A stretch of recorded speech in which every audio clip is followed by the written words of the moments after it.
Hey guys, just doing a little bit of work out here tonight in the garage on the 72 Javelin's interior. Last video, or I was working on the dash components and figuring out what I wanted to do with the switches. After examining the switches a little bit more, I realized that pretty much every one of the ones I had, the internals, besides that windshield wiper switch, were pretty much corroded. I cleaned it up though, but the other ones, the internals were corroded pretty bad, so I can't find them. The people who have them are asking a ton for them. So I'm going to go ahead and make the decision that I am going to go with a different style switch for the cars. So I'm going with a GM switch. I might as well. I'm using GM everything else anyway. And I know right now the American Motors people are dying. I've already had so many complaints from people who are purists saying I'm destroying this car, but this car it wasn't going to come back to be an AMC car. It's got too much stuff already wrong with it as far as the metal and body work, but all the parts that I'm having to change out because all the components were pretty much gone, and I had to reorder everything. And why would I reorder everything from old technology when I can upgrade everything and make it a safer car, a better driving car? So I'm going to use, and I'll upload a couple pictures. They're an upgraded version of GM style switches. The headlight switch is just a pull in, pull out headlight switch with off park lights, headlights, and then it's also got the dimmer built into it that you turn. And then the windshield wiper switch is going to be a GM windshield wiper switch with 2 speeds, like my other one, except it's pull in, pull out, but it's also got a wash function. So 2 switches, I get everything that my 4 switches did. I'm probably still going to, like I said, put them on that under dash area, so they're sort of hidden out of the way. And there left me the ordeal, and I'm fixing to get yelled at. I know it because the AMC guys hate this stuff. But my since it was cracked and parts were broken off of it and everything else, I just went ahead and the 4 holes where the switches came out of, I went ahead and fiberglassed them over. I fiberglassed the center here to help strengthen it. I've added some more epoxy in the holes. I'm starting to add back up on the end here where this attaches to the dash pad. But I have filled in those 4 holes, and I'm starting to smooth it out. And I'm going to get this nice and smooth, use a little bit of filler, make it flat. What I might end up doing here is putting a couple of indicators. So I already know that I'm going to get a lot of flack for that, but it's what I'm going to have to do to make the car the way I wanted to make it. That is how I'm going to do it. This right here was the piece I was saying. This here sort of sits underneath. I can bring the switches out right underneath here, so they're sort of hidden. So it almost be like you don't have any switches.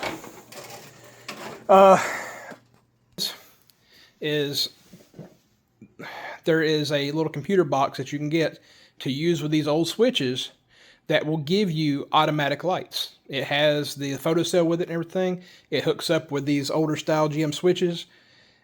It will, when it sees darkness, it will automatically turn the headlights on.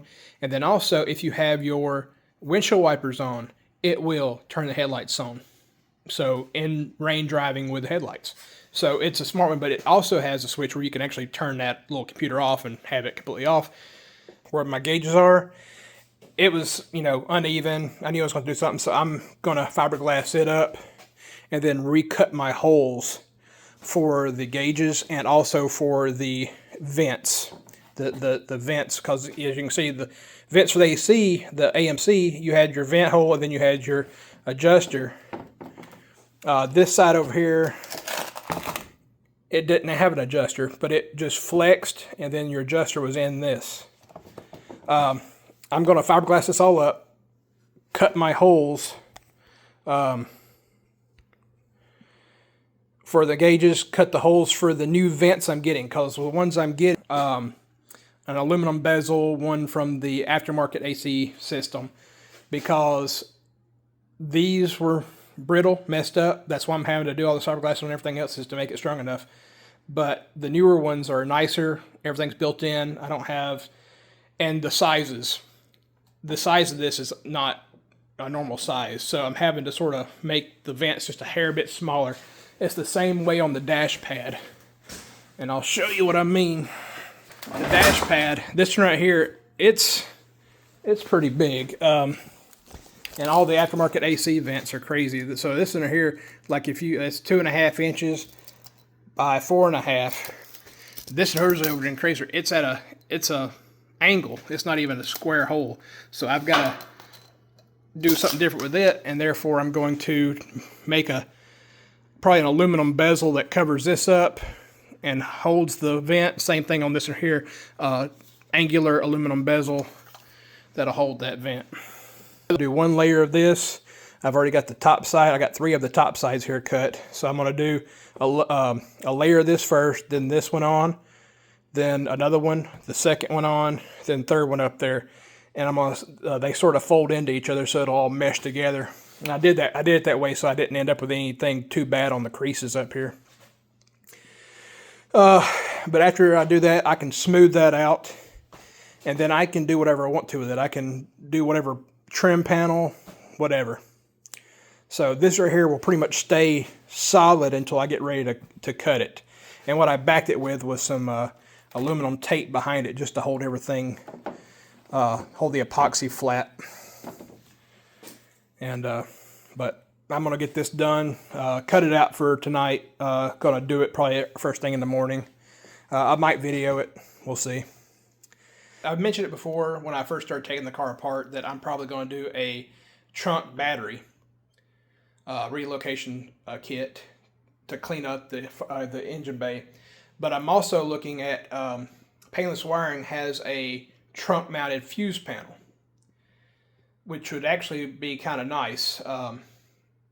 It's a GM, it's a 28 circuit, and the reason why I'm doing that is because it has the power door locks, power windows, and all the other stuff I need power-wise for running the new transmission and engine.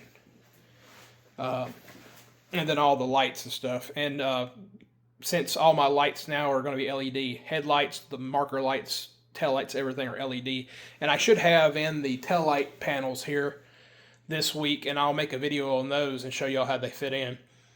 But every light on the car now will be LED. So I'm swapping over also the blinker flashers and emergency light flashers over to LED flashers.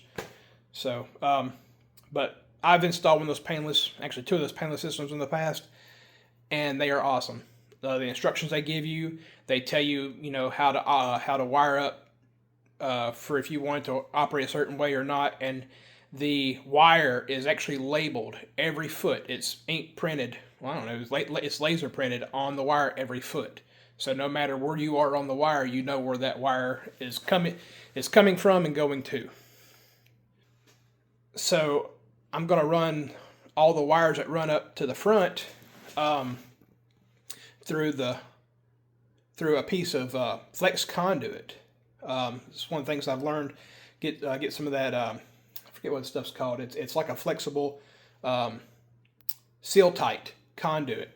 Get a big piece of that, and what I can do is I can run it from the trunk all the way down through the rocker panel, and then come back out, and the floorboard right near where the driver, right where the old fuse panel used to be at, and then I can run to the entire dash, out to the front, everything from that one spot. And I'm doing this for the main reason where the original placement of the fuse panel, there's not really much room underneath that dash, even though right now it looks like it. When you have all the other stuff up in there, it's a pain to get to. When you need to get to a fuse in the car, I want to make it easily accessible from the trunk. That would be super nice. To have to get down, like especially like if you got to get a fuse when it's raining out, and you have to get down in the floorboard of that car, and it's water on the ground, and you're getting your whole leg and everything wet, which has happened on my last one. I actually had to do that, which is why I'm thinking about putting it in the trunk. It would be nice to have the fuse panel in the trunk where it's easily seen, easily accessible. You can change out those fuses, and you don't have to be on your back under the dash with a flashlight trying to wiggle your arm up in there to get the panel. The old one was way up in there, and it was glass fuses, and so you really had to look for it. Anyways, that's gonna be it. I'm gonna go get some sleep tonight and get back at this tomorrow. It'll be a little bit later. I've got some doctor's appointments to go to, but that's that. Y'all have a good night. Thanks for liking, sharing, subscribing. We'll see y'all later.